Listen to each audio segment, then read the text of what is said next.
Olá, gente peregrina! Olá, gente membresina! Sábado, 8 de fevereiro de 2025, eu vou ler Edgar Morin, Ética, volume 6.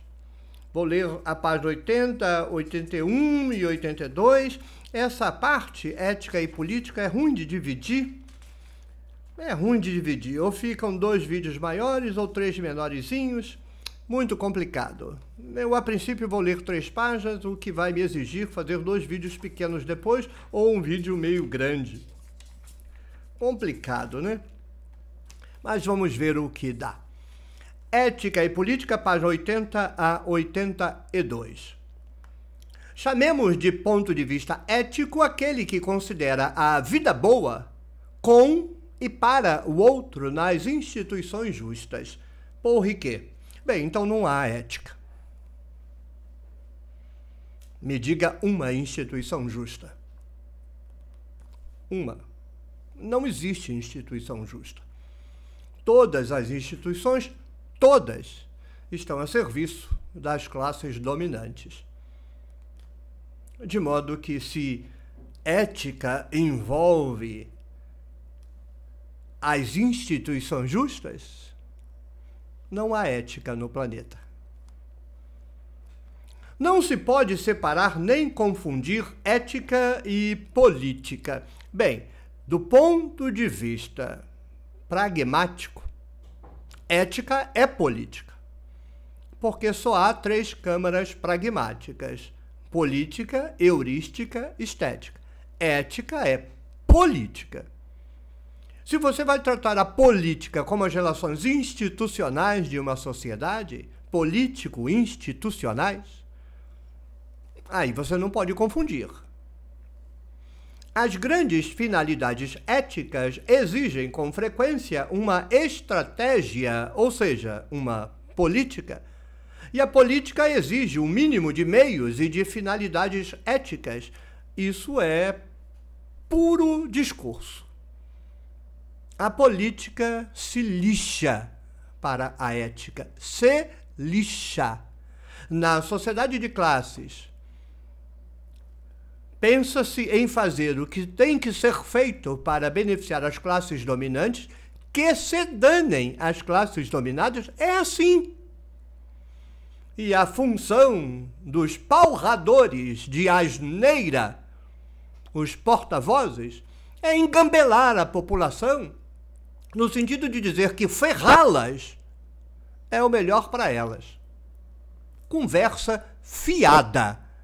Colocar ética na política. É cinismo, hipocrisia, falsidade. E não adianta querer ética de uma sociedade de classes. Não existe.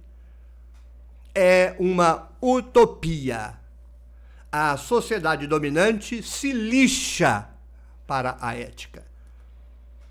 Só se pode estabelecer a relação entre a ética e a política em termos complementares, concorrentes e antagônicos.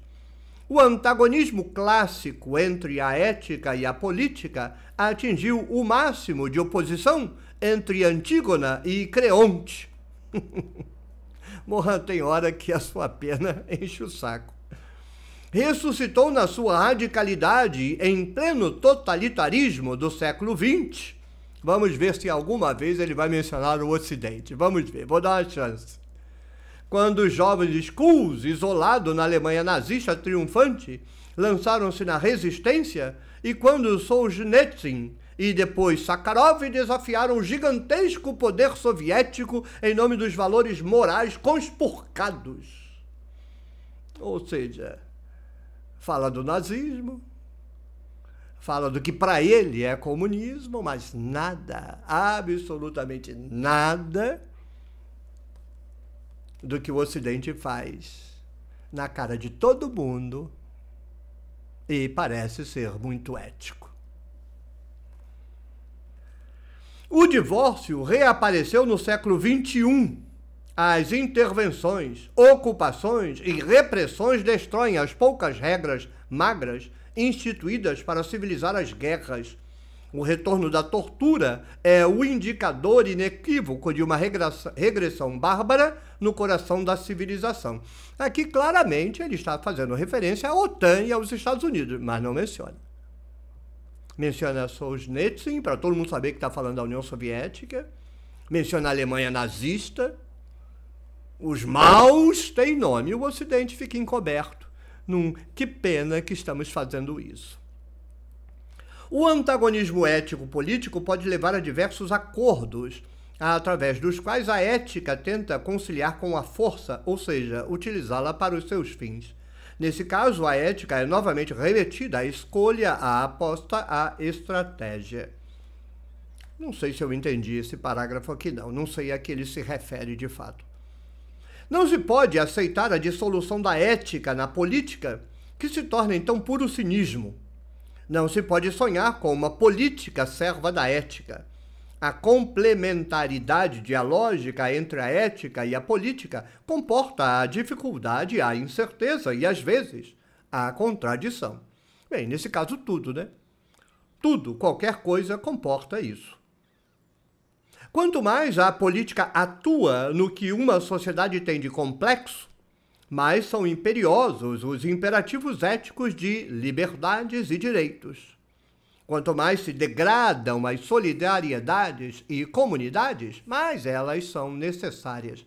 Nesse sentido, uma política da complexidade carrega uma permanente aporia. Lembremos que uma finalidade ético-política complexa, como a formulada na tríade liberdade, igualdade e fraternidade, comporta as próprias contradições. Esses três termos são, ao mesmo tempo, complementares e antagônicos. Bem, complementares e antagônicos na sociedade de classes. A sociedade de classes pode, em algum modo, tolerar a fraternidade. Na hipocrisia, vai. A liberdade, na hipocrisia, vai. Mas a igualdade, não. A igualdade, não. É hipócrita. O lançamento da tríade formulada não necessariamente, mas a sua execução encontra oposição nos interesses da classe dominante. A liberdade sozinha destrói a igualdade e corrompe a fraternidade. A igualdade imposta destrói a liberdade. Tá vendo? É engraçado, né? A liberdade sozinha. Agora, a igualdade tem que ser imposta. Numa sociedade de classes, quem quer a igualdade? Nem o pobre de direita quer.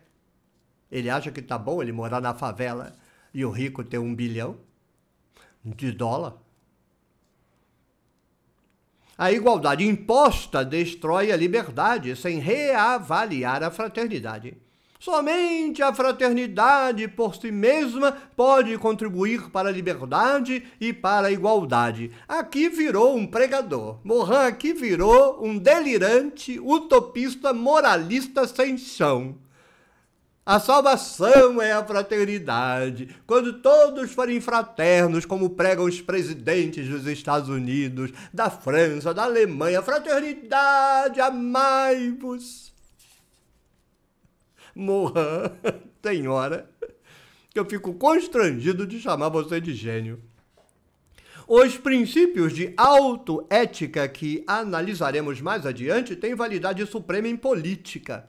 Não exclusão, compreensão, tolerância, rejeição da moralina, resistência às histerias coletivas e, enfim, magnanimidade, clemência e perdão. As grandes incertezas. A incerteza ética, ou seja, o meu comportamento ético não garante necessariamente o melhor resultado, impõe-se no coração da política, a começar pela ecologia da ação, cujas incidências políticas já analisamos. Você começa a sua ação achando que vai dar numa direção porque a sua intenção é essa. Mas entre a sua intenção e a sua ação e os resultados esperados, há um abismo incontrolável. A ecologia da ação, que mostra que toda ação escapa ao seu autor, ao entrar no jogo complexo das interretroações sociais, estabelece um princípio de imprevisibilidade dos resultados da ação, inclusive nas perspectivas evolutivas previsíveis. Ora, o que caracteriza o nosso século é uma perda de futuro, logo, uma incerteza profunda em relação às evoluções, regressões, progressões e transformações futuras. Não sei qual é essa falta de futuro aqui. A única falta de futuro possível no horizonte é uma guerra nuclear. Fora isso, mas Morin não foi claro. Acho que mais uma vez, inclusive. Esse déficit de futuro torna a ação política mais profundamente incerta, e isso reforça a consciência das apostas e as necessidades de estratégia. Bem, eu não sei se eu acompanharia esse parágrafo, porque eu não sei qual é o déficit de futuro que há aqui. Se o déficit de futuro é a guerra nuclear, tanto pior, porque não há como evitá-la. Você pode, eventualmente, eticamente, controlar o seu lado, impor restrições a que alguém aperte o botão, mas tem o outro lado. Se o outro lado apertar o botão, meu amigo, não há nada que a sua ética possa fazer. E se o outro lado apertar o botão, tenha certeza absoluta que o seu lado vai apertar também. Então, eu não sei. Aqui veio esse parágrafo aqui. Analisei sempre no âmbito da ecologia da ação os extravios sofridos pelos pensamentos, arrastados pela mudança das condições que haviam determinado suas escolhas ou decisões, as permutações de meios sem fim. Eu li pensamentos aqui, mas na tradução está espíritos, o que é uma sacanagem com o leitor. Aqui é culpa do tradutor, que fez uma besteira incomensurável em traduzir a palavra francesa aqui como espírito, quando na verdade é pensamento. Sempre no mesmo capítulo abordei as contradições ético-políticas, o confronto de dois imperativos antagônicos, por exemplo, a necessidade de lutar em duas frentes, a obrigação de sacrificar o essencial pelo urgente, o que resulta na necessidade de esquecer a urgência do essencial, a necessidade de combinar audácia e precaução, as contradições da tolerância, até que ponto tolerar o que pode destruir a tolerância, as contradições possíveis entre o bem coletivo e o bem individual, o conflito entre a compreensão que reclama o perdão ou se opõe à repressão e a necessidade do combate político que consiste em vencer o inimigo. Esse combate precisaria do maniqueísmo, ou seja, a convicção de lutar pelo bem contra as forças do mal. Eu também observei a contradição ético-política entre a ética da convicção e a ética da responsabilidade. Na realidade, trata-se de dois polos antagônicos no seio de uma necessidade com duas faces. A ética da convicção e a ética da responsabilidade completam-se e constituem juntas o homem autêntico. Com efeito, uma responsabilidade desprovida de convicção seria puro oportunismo e se tornaria irresponsável. Uma convicção sem responsabilidade conduz à impotência ou aos fracassos que indicamos na ecologia da ação. Bem, isso aqui, se estamos falando de ética e política, as condições estão presentes. Então, uma convicção com a responsabilidade da convicção, isso decorre da posição política que a pessoa ocupe. Eu não posso brincar de ética e política. Eu não sou um ser político. Não no sentido institucional, eu não ocupo nenhum cargo político, eu não tenho nenhuma responsabilidade política. As minhas responsabilidades sociais decorrem de minha condição de cidadão. Logo, eu não tenho responsabilidade com nada. O problema aqui é a posição política do sujeito e as responsabilidades éticas e convicções éticas que são demandadas dele. Ou seja, tudo depende da sua posição dentro do jogo. Não se pode, por antecipação, em que medida o princípio, não se pode saber, por antecipação, em que medida o princípio de responsabilidade degradará a convicção, ou a convicção degradará a responsabilidade. Essa é uma das razões que fazem a política a mais difícil das artes. Em resumo, se trata de você pôr o sujeito na posição política dele. Você não sabe o que ele vai fazer. Ponto. Ele tinha lá as suas convicções éticas, mas no cargo dele, diante do peso que ele ocupa, ele pode ir para um lado ou para o outro. Você não sabe. Toda eleição é um tiro no escuro. Toda eleição é um tiro no escuro. Não há garantia nenhuma do que o eleito vá cumprir com suas responsabilidades. Nunca há garantia nenhuma. Observemos, enfim, os riscos de degradação ética na política de resistência. Esta pode cair num circuito infernal, no qual o terror de Estado repressivo suscita o recurso a um terrorismo que ataca indistintamente as populações. Um maniqueísmo odioso exaspera-se em cada um dos inimigos e provoca atos ignóbeis. Bem, aqui a questão moral só vai poder fazer discursos moralistas. Tá? Obviamente que aqui a posição é como o pessoal muçulmano reage ao Ocidente.